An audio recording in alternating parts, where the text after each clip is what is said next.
HCA వివాదం కీలక మలుపులు తిరుగుతుంది. హెచ్సీఏ ప్రెసిడెంట్ జగన్మోహన్ రావుతో పాటు పలువురిని సిఐడి అరెస్టు చేసింది. జగన్మోహన్ రావు ఎన్నిక నిబంధనల ప్రకారం జరగలేదని Telangana cricket association general secretary Dharam Guruva Reddy అన్నారు.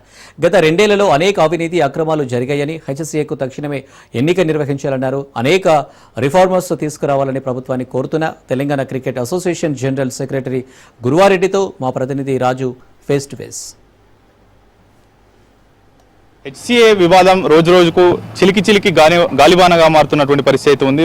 తెలంగాణ క్రికెట్ అసోసియేషన్ జనరల్ సెక్రటరీగా ఉన్నటువంటి గురువారెడ్డి గారు మనతో పాటు ఉన్నారు. హెచ్సీఏ మీద ఇప్పటికే అనేక అవకతవకలు జరుగుతూ ఉన్నాయనేది కూడా ఆయన గతంలో ఒక కేసును కూడా ఫిర్యాదు చేసినటువంటి పరిస్థితి అయితే ఉంది. ఆయనతో మాట్లాడేటటువంటి ప్రయత్నం చేద్దాం. సార్, ఎటువంటి అంశాలు మీ దృష్టికి వచ్చాయి? ప్రధానంగా మీరు ఫిర్యాదు చేసిన దాన్ని ఆధారంగా చేసుకొని సిఐడి విచారణ దర్యాప్తు ముమ్మరం చేస్తున్నటువంటి పరిస్థితి. బేసికల్గా హైదరాబాద్ క్రికెట్ అసోసియేషన్లో గత 10 సంవత్సరాల నుంచి చాలా అవకతవకలు జరుగుతున్నాయి. రెగ్యులేటరీ ఇష్యూస్ కావచ్చు, ఆపరేషనల్ ఇష్యూస్ కావచ్చు, ఫైనాన్షియల్ ఫ్రాడ్సే కావచ్చు, సెలక్షన్లో కరప్షన్, ఇట్లాంటివన్నీ కూడా ఎక్స్‌ప్లాయిటేషను, ఇటువంటివన్నీ చాలా కంప్లైంట్స్ వస్తూనే ఉన్నాయి.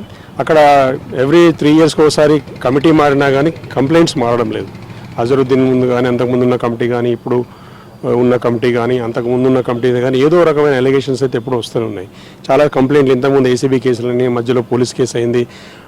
Supreme court and high court appointed judges committees వచ్చి ఇక్కడ పనిచేసినాయి. వీళ్ళ మీద ఫోరెన్సిక్ ఆడిట్ రిపోర్ట్స్ వచ్చినాయి. 2017లో జస్టిస్ దవే కమిటీ, 2018లో జస్టిస్ ఎల్ నరసింహారెడ్డి గారు ఓంబడ్స్మన్ ఉండి ఇచ్చిన ఆర్డర్సే కానీ, 22లో జస్టిస్ కక్రూ కమిటీ, 23లో జస్టిస్ నాగేశ్వరరావు కమిటీ, ఈ 2 సార్లు ఫోరెన్సిక్ ఆడిట్స్ అయినాయి. ప్రతిసారి ఫ్రాడ్ ఉంది. బీసీసీఐకి హైకోర్టు నుంచి ఇన్స్ట్రక్షన్ ఉంది. తెలంగాణ జిల్లా నుంచి ఒక్క రంజీ ట్రోఫీ క్రికెటర్ లేడు. తెలంగాణ జిల్లాలో క్రికెట్ ఇన్ఫ్రాస్ట్రక్చర్ సిస్టమే లేదు వీళ్ళకు. గత 11 ఏళ్ళ నుంచి టీసీఏ రన్ చేస్తున్న సిస్టమ్ ఉంది. మేమంతా జేబులోంచి డబ్బులు వేసుకుని రన్ చేస్తున్నాం. వీళ్ళకి బీసీసీఐ నుంచి డబ్బులు వస్తాయి. ఆడించేది మేము, లెక్కలు రాసుకుని డబ్బులు జేబులో పెట్టుకునేది వీళ్ళు. కాబట్టి వీళ్ళ మీద ఈ ఫ్రాడ్ ఇన్వెస్టిగేషన్ చేయాలని కంటిన్యూగా కొట్లాడుతూనే ఉన్నాము. మాకు 2021లోనే బీసీసీఐ చెప్పింది టీసీఐతో కొలాబరేట్ కమ్మని చెప్పి, వీడికి ఇష్టం లేదు. వీళ్ళకు ఇష్టం లేనప్పుడు మీ ఇష్టం లేదని చెప్పుంటే బీసీసీఐ ఇంకో డిసిషన్ తీసుకుంటుంది. ఇప్పుడు చెప్పలేము, మాకు ప్రాబ్లమ్స్ ఉన్నాయని లేనిపోని అన్ని దొంగ కేసులు క్రియేట్ చేసి సుప్రీంకోర్టు కట్టి తిరుగుతూ వీళ్ళు కొట్లాడుతున్నట్టు డ్రామా చేసి మళ్ళీ రాత్రిపూట కలుసుకొని అందరూ కలిసి హెచ్సీఐ డబ్బులని, బీసీసీఐ ఇచ్చిన డబ్బులన్నీ కొట్టేస్తున్నారు. తప్పితే క్రికెట్ డెవలప్ అవడం లేదు. కాబట్టి ఈ ఎలిగేషన్స్ అనేవి కంటిన్యూ అవుతున్నాయి. ఏదో ఒక చోట ఫుల్ స్టాప్ పడాలి. దీనికి ఈ క్లీనప్ ప్రాసెస్ స్టార్ట్ కావాలి. ఇప్పుడు సిఐడి చేసిన అయితే ఇప్పుడు యాక్షన్ ఉందో ఇది బిగినింగ్ ఆఫ్ రిఫార్మ్స్ అనుకుంటున్నాం. ఈ క్లీనప్ ప్రాసెస్ త్వరలోనే కంప్లీట్ అయ్యి మళ్ళీ కొత్తగా ఫ్రెష్గా ఒక క్రికెట్ బాడీ ఏర్పడితే బాగుంటుంది అనుకుంటున్నాను. తెలంగాణ శ్రీచక్ర క్లబ్ మెంబర్షిప్ కోసం, సభ్యత్వం కోసం ఫోర్జరీ జరిగింది అనేది కూడా ఇప్పుడు వెలుగులోకి చూస్తున్నటువంటి పరిస్థితి ఉంది. దీన్ని ఎట్లా చూస్తారు? ఒక జనరల్ పర్స్పెక్టివ్, గౌలీపుర అనే క్లబ్ ఆ ప్లేస్లో శ్రీచక్ర అని వీళ్ళు చూపించారు. ఏదో హెచ్సీఏ పేరు మార్చుకున్నారు వీళ్ళు కాబట్టి అది కాదు మెంబర్ ఇదన్నారు. పేరు మార్చుకున్నారని హెచ్సీఏ సెక్రటరీ తర్వాత ఈ గౌలీపుర సెక్రటరీ మాట్లాడుకుంటే కాదు. హెచ్సీఏ జనరల్ బాడీలో అప్రూవల్ జరగాలి. నెంబర్ 1.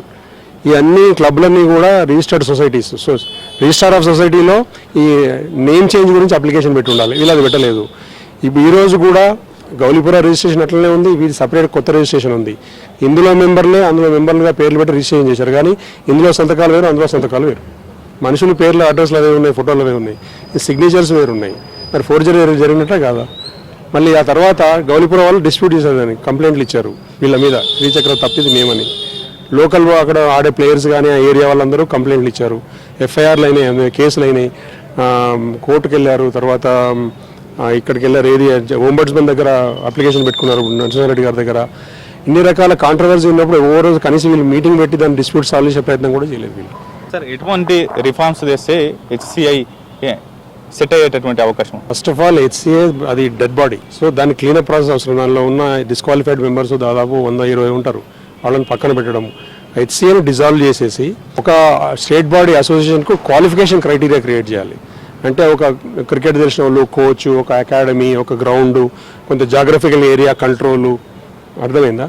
ఒకటే బస్తీలో ఒకటే స్ట్రీట్లో 4 ఓనర్లు, ఒక ఇంట్లో 4 ఓనర్లు అట్లా కాకుండా దానికి ఒక ప్రామినెన్స్ క్రియేట్ చేసి ఒక స్ట్రక్చర్ ఇచ్చి ఆ ప్రకారం కర్ణాటకలో కానీ లేకపోతే మనకు గుజరాత్లో కానీ ఇక్కడైతే కొన్ని చోట్ల తమిళనాడులో కానీ ఒక పద్ధతిలో జరుగుతుంది. ఒక స్పాన్సర్డ్ క్రికెట్, ఒక ఏరియా వైజు కొంత రెస్పాన్సిబుల్ ఉన్న పర్సన్స్ క్రికెట్ దృష్టిని వాళ్ళు రన్ చేస్తున్నారు.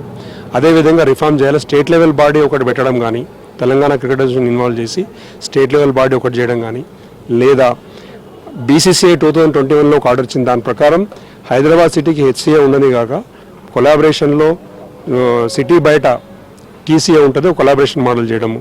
మా టీం వేరు ఉంటుంది, వాళ్ళ టీం వేరు ఉంటుంది. అది కాకపోతే వీళ్ళని తీసేసి పక్కన పెట్టి మొత్తం తెలంగాణ క్రికెటేషన్కి అప్పచెప్పినా కానీ సిటీ అండ్ డిస్ట్రిక్ట్స్ మేము చూసుకునే కెపాసిటీ ఉంది. కాబట్టి గవర్నమెంట్ ఆలోచించి స్టెప్ వేయడం, బీసీసీఐ కోఆర్డినేట్ చేయడం అనేది అవసరం. దీని విషయంలో వర్కౌట్ చేద్దాం.